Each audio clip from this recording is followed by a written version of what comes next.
E de segunda a sexta-feira, as notícias do Espírito Santo são destaque aqui em nosso telejornal para todo o Brasil e também para a Europa, África, Estados Unidos e Japão pela Record Internacional. Vamos então ao vivo para a nossa redação em Vitória. Boa noite, Adriana Marques. Quais são as principais notícias de hoje aí no estado capixaba? Boa noite, Clébio. Bandidos invadiram hoje uma agência bancária de Jacaraípe, na Serra, região metropolitana. Eles tentaram explodir o caixa eletrônico do banco, mas não conseguiram acionar os explosivos. Vidros estilhaçados, agência da Caixa Econômica Federal cercada por uma fita de proteção, policiais militares e até a Polícia Federal. Quem tentou sacar dinheiro de manhã cedo teve uma surpresa nada agradável. Em um dos caixas eletrônicos, estopins e um artefato semelhante a uma dinamite. Eu cheguei aqui para sacar, daí eu tava indo, o menino falou assim, ó, um policial, acho que é policial aí de vocês aí, falou, tem uma dinamite ali, não dá para o senhor sacar dinheiro agora não. Aí fiquei com medo, voltei para trás aí. No risco de uma explosão, só uma equipe especializada poderia retirar os artefatos com segurança. Somente 6 horas depois, o esquadrão antibomba do Batalhão de Missões Especiais chegou ao local. Em menos de 15 minutos, isolou a bomba.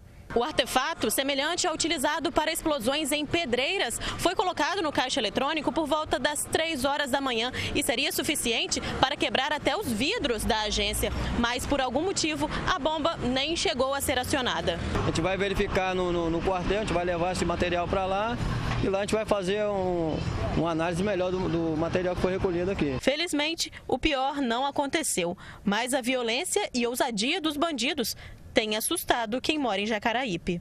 A gente fica preocupado, né? É uma situação, imagina, próxima à sua casa, um arrombamento, um explosivo. Como é que você acorda numa manhã, né? E você tem essa notícia toda, né? Próxima a você, te envolvendo. O caso vai ser investigado pela Polícia Federal. Ninguém foi preso até agora, mas as câmeras do banco podem ajudar na identificação dos bandidos. O Sindicato dos Rodoviários do Espírito Santo elaborou uma lista para entregar à Secretaria de Segurança Pública. Ela aponta quais são as linhas do transporte coletivo com grande número de assaltos relatados por motoristas, cobradores e passageiros na Grande Vitória. Na última terça-feira, a categoria realizou uma paralisação surpresa pedindo por mais segurança. 700 mil capixabas foram prejudicados com a falta de ônibus. Depois disso, houve uma reunião que resultou no anúncio de uma série de medidas que devem ser implementadas nos coletivos para diminuir a violência. Entre elas, um botão de emergência para acionar a polícia em caso de assalto. Um incêndio em Vila Velha na tarde de hoje destruiu uma loja de estofados. O fogo assustou os moradores vizinhos ao comércio. A fumaça podia ser vista de longe. Essas imagens feitas por um morador mostram as chamas que em pouco tempo destruíram tudo. Por causa da quantidade de espuma e estofado, o fogo se espalhou rapidamente. A rua precisou ser isolada e, segundo o Corpo de Bombeiros, foram 2 horas para controlar o incêndio. Ainda não se sabe como o fogo começou, mas os prejuízos, segundo o dono da loja, passam dos R$100 mil. A Justiça acatou a denúncia do Ministério Público contra 3 médicos de Linhares, no norte do estado. Eles são acusados de negligência na morte de uma criança de 10 anos. Bárbara Coutinho morreu no dia 10 de agosto. A menina foi levada ao Hospital Geral de Linhares depois de uma crise com vômito e diarreia. Bárbara foi atendida por um neurocirurgião, já que no hospital não havia pediatra. Mas depois do atendimento, segundo a família, o médico abandonou o plantão sem justificativa. Outros 2 profissionais teriam se recusado a atender a menina e Bárbara não resistiu. Ela sofria de uma cardiopatia congênita. Os médicos Fábio Puton Furieri, Patrick Ferreguete Oliveira e Will Robson da Silva Andrade não foram encontrados para falar sobre o caso. Eles podem ir à júri popular se a justiça entender que houve dolo eventual, ou seja, que eles assumiram o risco de morte da menina ao se ausentar e negar atendimento. A pena pode chegar a 30 anos de prisão. Uma reforma em uma escola da Serra tem dado muita dor de cabeça para alunos e professores, literalmente. O motivo, a pintura do prédio, que acontece durante as aulas. Muitos estudantes chegam a passar mal. As imagens gravadas por celular foram enviadas por alunos da Escola Américo Guimarães Costa, no município da Serra, e revela que a escola está sendo pintada ao mesmo tempo em que as aulas estão acontecendo. Materiais usados na reforma estão sendo deixados ao lado do banheiro, usados pelos alunos mais novos, que fica perto do refeitório. E em várias partes da unidade de ensino, os alunos encontram latas de tintas abertas. A situação tem gerado problemas aqui na escola. Por causa do forte cheiro de tinta, alunos estão passando mal. Há relatos, inclusive, que um deles teria desmaiado durante uma das aulas no dia de ontem. E os professores também estão com dificuldade para trabalhar. Durante o tempo em que nossa equipe esteve em frente à escola, vários alunos passaram mal e tiveram que ser buscados por seus responsáveis. Sem se identificar, eles falaram sobre o problema. Tive que sair para vir pegar ela da escola, porque ela estava passando mal, com dor de cabeça, porque eu não estava aguentando o cheiro que estava forte. Então, não sei. É complicado, né? Muito complicado. Muito difícil. Tá pintando na porta da minha sala. E ainda assim a aula continua com a porta sendo pintada? Continua. É lamentável pelo seguinte, tanto tempo que tem para poder fazer isso, né? Pintar, por exemplo, nas férias, tiveram 10 dias aí de folga. Por que não fizeram isso antes? Essa adolescente também procurou a nossa reportagem para reclamar da situação. Muita gente passando mal, eles não ligam, a professora de português ela é alérgica, a Evelise, o olho dela encheu de lágrima. A professora de matemática também, Maria do Carmo, de manhã. Nós tentamos entrar na escola, mas não fomos autorizados. Entrar só com autorização da diretora, então. Tá bom. Por telefone, acionamos a diretora, mas não fomos atendidos. Sua chamada está sendo encaminhada para a caixa postal. A Prefeitura da Serra informou em nota que desconhece relatos de que alunos e professores tenham passado mal por conta da pintura. Disse ainda que a Escola Municipal de Ensino Fundamental Américo Guimarães Costa está passando por manutenção conforme solicitação da própria comunidade. As intervenções foram iniciadas há 15 dias e serão concluídas até a próxima semana. Sofisticação, bom gosto e muitas opções para quem busca inspiração em decoração e arquitetura. A Casa Cor Espírito Santo 2014 reúne trabalhos dos profissionais mais renomados do estado em um ambiente que vai deixar muita gente querendo repaginar a casa. A cadeira em dimensões fora do comum chama a atenção. Os canos sempre escondidos ganharam destaque na parede do lavabo com pegada industrial. Nada de pisos, o chão é de concreto queimado e, como bem diz o tema da mostra, um olhar muda tudo. A Casa Cor Espírito Santo 2014 vai até o dia 11 de novembro no Shopping Mestre Álvaro, na Serra. Reúne os mais renomados profissionais de arquitetura e decoração do estado. Este ano, são 3.500 metros quadrados, divididos em 34 ambientes. Quem vier vai conferir soluções modernas, exclusivas e pra lá de elegantes. Entre os espaços residenciais, destaque para os flats que mostram muito bem o jeito de viver do capixaba. Os tons neutros e equipamentos modernos representam com requinte o ambiente urbano. Madeira, ladrilhos e até uma parede de cordas de navegação. A leveza do flat praiano contrasta com o charme do espaço inspirado nas montanhas. Muita madeira, couro, o painel inspirado na ilusão de Ícaro, da artista Ana Paula Castro, completam o ambiente. Saindo de ambientes mais contemporâneos, a gente entra agora num conto de fadas. Se para toda mãe o filho é um príncipe, esse quarto aqui, o quarto do bebê, faz parecer que nós estamos num verdadeiro castelo. O espaço, assinado pelas arquitetas Sabrina Bolzan e Miriam Rocha, conta com peças personalizadas, até mesmo o papel de parede com as iniciais do bebê Murilo. Os móveis em estilo clássico são revestidos em folhas de ouro. As lâmpadas imitam velas e a mãe tem lugar especial aqui. É a cadeira da rainha, coberta com véu de tule francês. Como o tema é o filho da rainha, a gente não quis fazer só um quarto de bebê com um tema príncipe, e sim trazer uma parte do castelo também. As peças em dourado são todas revestidas em ouro e foi criado um monograma exclusivo para a mostra. E através dele foi feito uns bordados, papéis de paredes. Outro destaque é o quarto da filha, colorido, jovem, tudo pensado nos mínimos detalhes. Os enfeites são lembranças de viagens, assim como o revestimento da parede. Um ambiente integrado é um sonho para qualquer menina. Dona Simone ficou encantada e anotou tudo. O ambiente vai servir de inspiração para a própria casa. Vim buscar um detalhe para minha sala, para a parede. E o que está me agradando muito é porque eu tenho visto muitas texturas, de vários estilos, vários modelos, e eu acho que dá para sair daqui com uma ideia bem bacana. A sala de TV chama a atenção pela elegância. As pedras em formas geométricas harmonizam com o bege e o vermelho, mas a grande estrela deste ambiente é a poltrona. Quem não gostaria de ter uma dessas na sala de casa? Neste amplo living, a sofisticação do branco está nos detalhes, que vão desde uma estátua da Renascença a um enorme cachorro de cerâmica. As texturas das almofadas aquecem o ambiente. Um trabalho para admirar e se inspirar.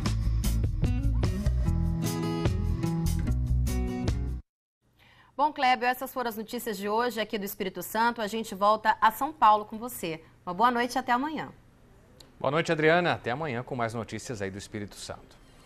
Nós voltamos agora com outras notícias do Espírito Santo e você vai ver ainda nesta edição: tiroteio em Vila Velha. Tio e sobrinho são assassinados em uma das avenidas mais movimentadas da cidade. E o esquema especial de segurança para as eleições de domingo já está montado.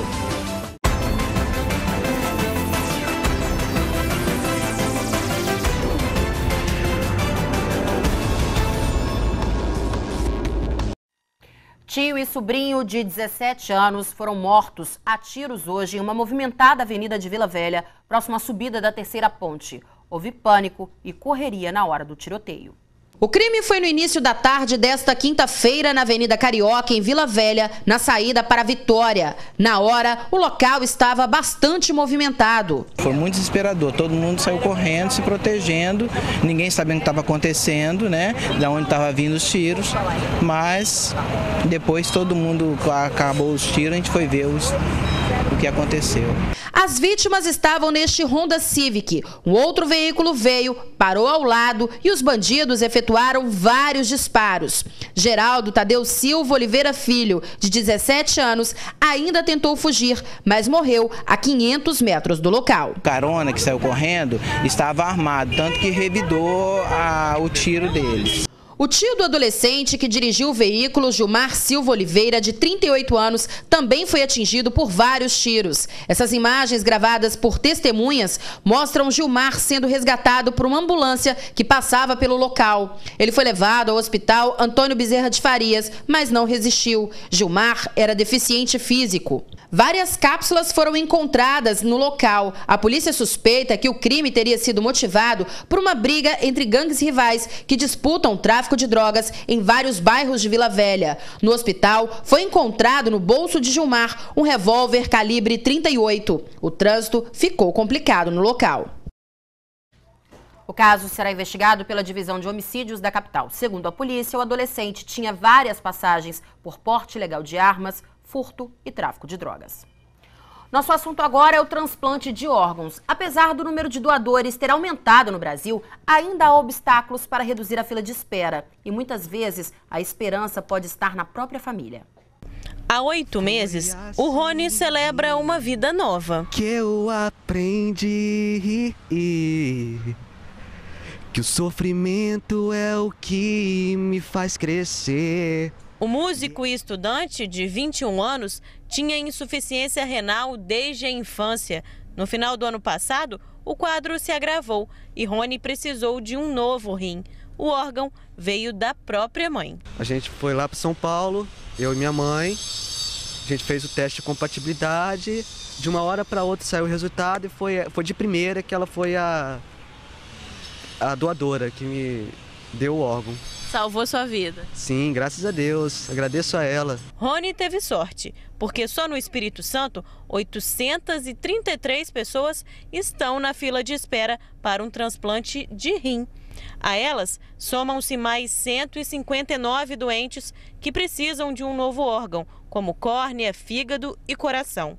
Quase 1000 capixabas estão à espera da salvação. Assim como em todo o Brasil, a rim é a maior fila. A gente tem aproximadamente 800 pacientes na lista de espera.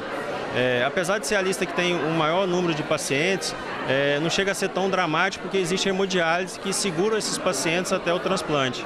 Já o fígado, que a gente tem 19 pacientes atualmente à espera de um órgão, não existe uma máquina que substitui o fígado, né?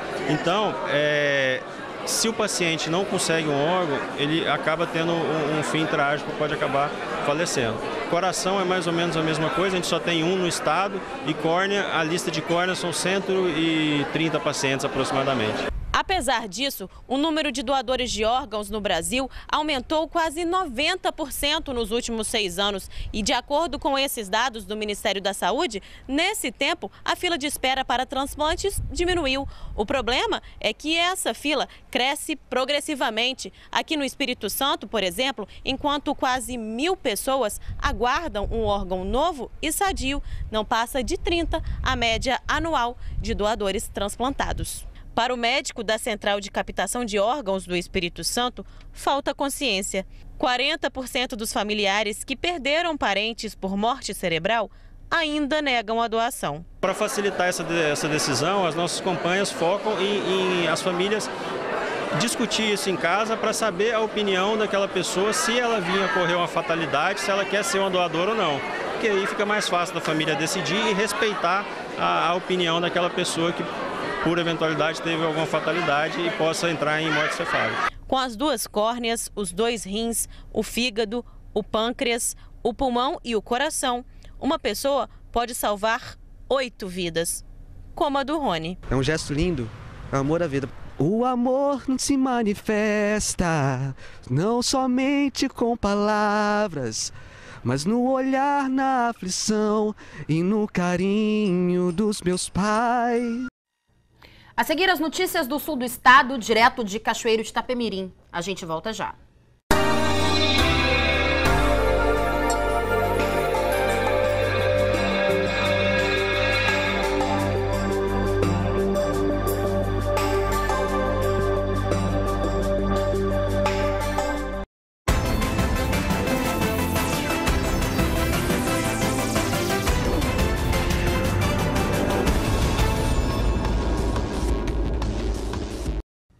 Domingo, todo mundo sabe, é dia de eleição. E aqui no Espírito Santo, um esquema especial de segurança já foi montado. Serão mais de 7.000 policiais para garantir o direito ao voto. O secretário estadual de Segurança Pública, André Garcia, conversou com a nossa equipe.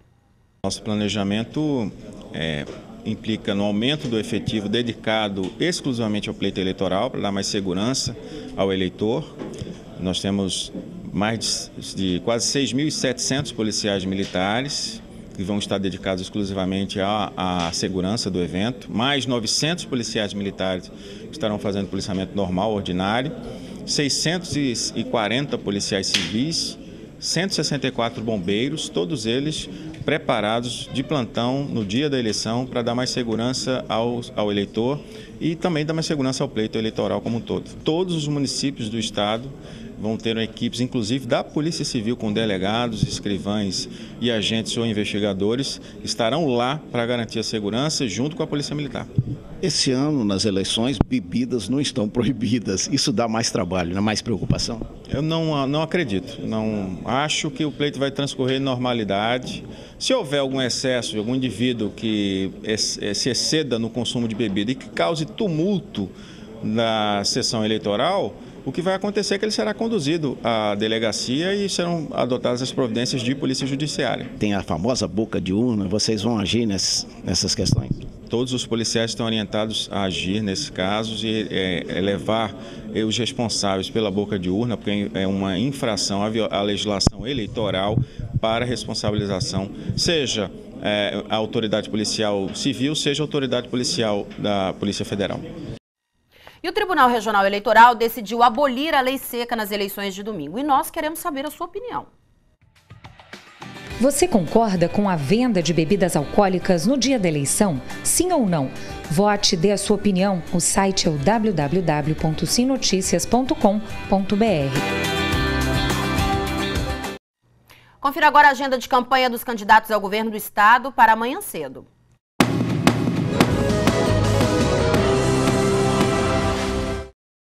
Roberto Carlos fará uma caravana pelos bairros Felrosa e Vila Nova de Colares, na Serra. Renato Casagrande fará uma carreata em Jardim América, Cariacica.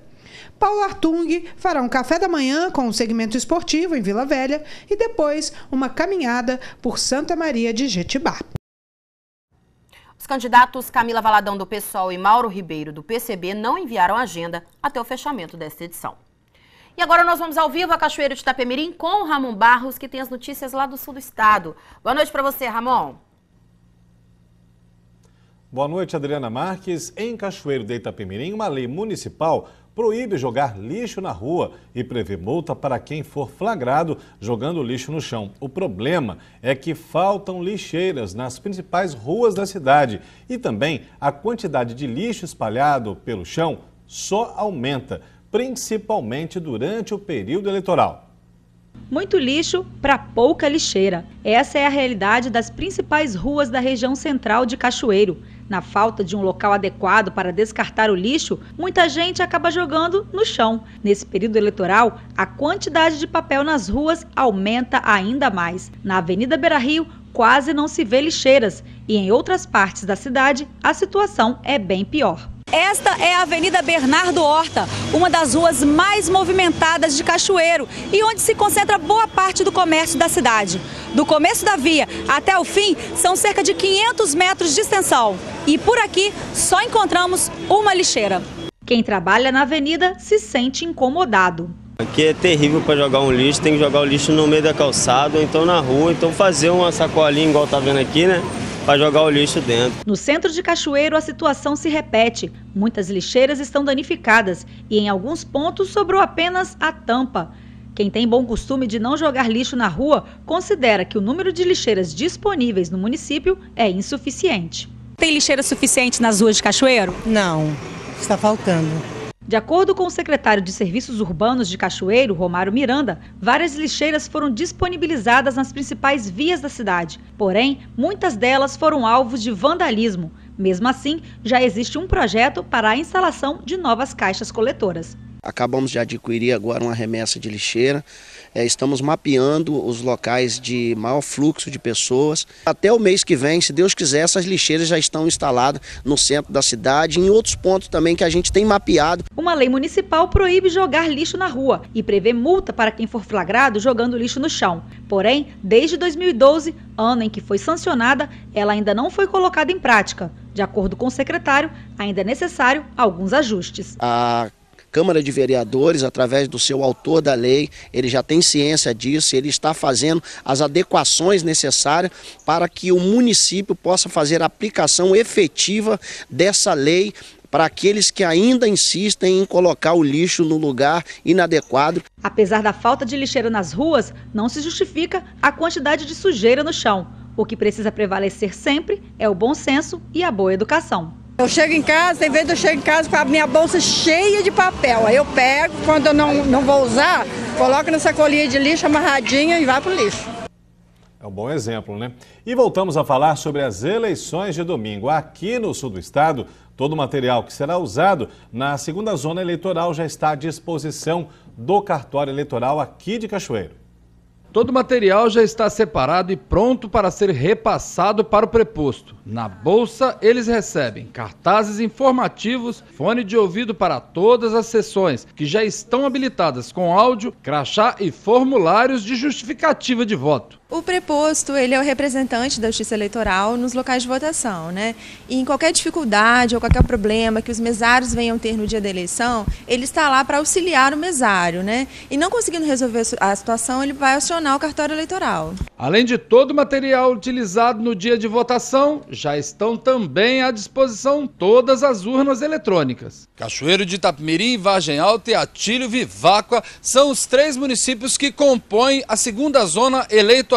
Todas essas caixas aqui são urnas eletrônicas. Elas são num total de 518 e serão distribuídas em 53 rotas. Elas sairão aqui do cartório eleitoral às 7 da manhã e serão levadas para o local de votação. A votação ela se inicia no domingo às 8 horas, né, e dura até às 17 horas. E o eleitor ele deve comparecer ao seu local de votação munido de um documento oficial com foto. O título ele não é obrigatório. e não são aceitos certidão de nascimento e certidão de casamento. E aquele eleitor que não puder votar no dia da eleição, ele tem 60 dias após a eleição para procurar o cartório eleitoral para regularizar a sua situação. Adriana Marques, por hoje é só. Voltamos à Vitória com você. Uma boa noite e até amanhã. Obrigada, Ramon. Boa noite e até amanhã. A seguir, os gols da Copa do Brasil e a análise de Flávio Simões. A gente volta já já.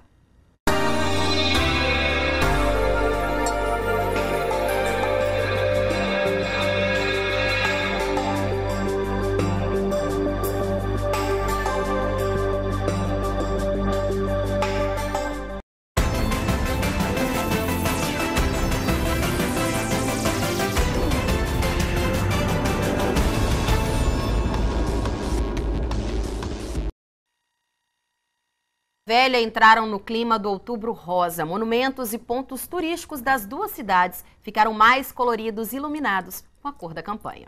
Cidades decoradas de uma cor só. É o Outubro Rosa. O Convento da Penha, um dos principais pontos turísticos do estado, a Terceira Ponte, uma das ligações entre Vitória e Vila Velha, a Ponte da Passagem, torres de energia e instituições públicas e privadas da capital já estão no clima da campanha. Os próximos 30 dias vão ser de conscientização para a importância de prevenir o câncer de mama.